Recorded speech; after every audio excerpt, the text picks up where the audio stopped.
DRB news में आप सभी का स्वागत है। मैं हूं सैयद सलमान और आज हम बात करेंगे मुस्लिम आरक्षण की। मुस्लिम आरक्षण कितना मिलेगा कितना नहीं मिलेगा इस मुद्दे पर नहीं, बल्कि बात इस मुद्दे पर करते हैं कि इस पर किस कदर राजनीति गरमाई हुई है।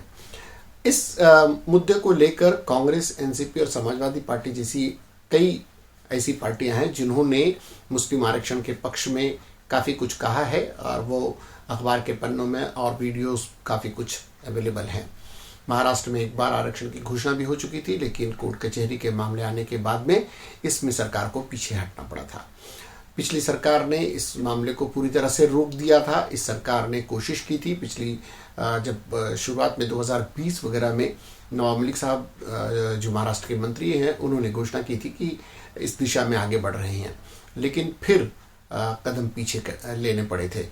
अब हम जैसा कि बार बार आपको कह रहे हैं कि फरवरी तक मुंबई महानगर पालिका के चूंकि चुनाव आने हैं और काफ़ी राजनीति आपको देखने को मिलेगी, और इसी राजनीति के तहत हम आपको बता दें कि एमआईएम चीफ असदुद्दीन ओवैसी साहब ने तिरंगा रैली का आयोजन किया था, जिसे पहले काफ़ी नानुकुर करने के बाद और कोविड के नियमों का हवाला देते हुए उसे न करने की कोशिश हुई और फिर उसे रोकने की कोशिश हुई।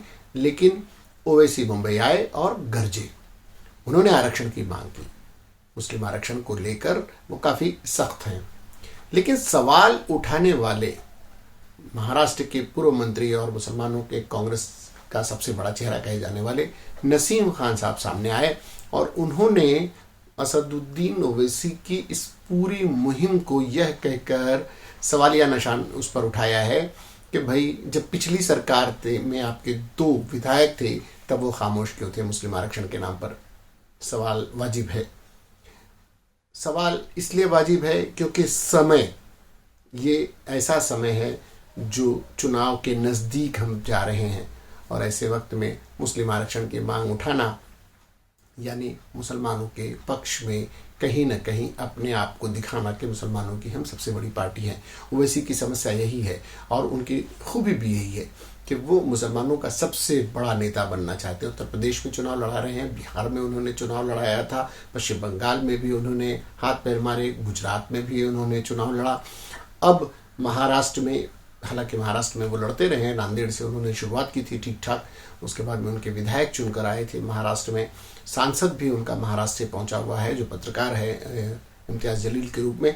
लेकिन ये समय मुस्लिम आरक्षण के नाम पर जब ओवैसी का सवाल उठता है तो नसीम खान साहब का ये कहना कि ये बरसाती मेंढक है, आने वाले दिनों में इन दोनों दलों के बीच में और भी रस्साकशी होगी।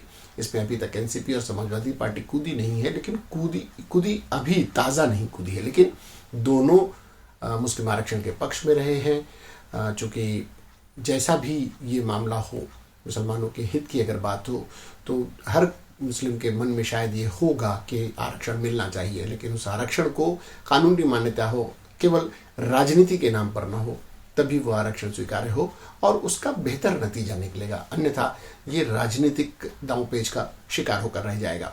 जहाँ तक बात सेकुलरिज्म की है, ओवैसी पूरी तरह से इस मामले में सेकुलरिज्म का हवाला दे रहे हैं और सेकुलरिज्म को जो अन्य पार्टियां हैं जिनके सेकुलरिज्म पर जो सेकुलरिज्म का पाठ पढ़ाती हैं उनको इस मामले पर घेर रहे हैं कि क्या सिर्फ मुसलमानों ने ही ठेका ले रखा है सेकुलरिज्म का। ओवैसी की इस दबाव का आने वाले दिनों में क्या असर होता है, नसीम खान साहब किस एग्रेसिव रूप से इसमें ओवैसी का जवाब देते हैं। चूँकि नसीम खान एक बड़ा चेहरा है और उनका ये कहना कि बरसाती मेंढक है, चूँकि चुनाव के नज़दीक इस मुद्दे को उठाया गया है, इसलिए उस बात में दम नज़र आता है। हाँ, वो भी आरक्षण के पक्ष में है, लेकिन आरक्षण के पक्ष में क्या तकनीकी गड़बड़ियां हैं, किन तकनीकी खामियों की वजह से नहीं मिल पा रहा है। मराठा आरक्षण को, हालांकि ओवैसी ने मराठा आरक्षण वालों को भी इस मामले में घेरा है कि उन्हें भी आंदोलन जारी रखना चाहिए। अब ओवैसी के फैक्टर आने के बाद मुस्लिम आरक्षण का मुद्दा काफ़ी गरमाया है। आने वाले दिनों में इसमें और भी रंगत देखने को मिलेगी। किस तरह से ध्रुवीकरण होगा इस पर भी हमारी नज़र रहेगी। हम इस तरह के मुद्दों को उठाते रहेंगे और आप तक इन जानकारियों को पहुंचाते रहेंगे। इनसे जुड़ी हुई कोई बात आपको कहना चाहें, आप हमसे शेयर करना चाहें तो ज़रूर हमारे साथ शेयर करें। आप इसके लिए डीआरबी न्यूज़ को लाइक करें, सब्सक्राइब करें और कमेंट बॉक्स में जाकर अपनी बात रख दें। फिलहाल के लिए इतना ही, इसके बाद भी खबरों का सिलसिला जारी रहेगा। मुझे और DRV न्यूज़ की पूरी टीम को दीजिए इजाज़त और देखते रहिए DRV न्यूज़। जय हिंद।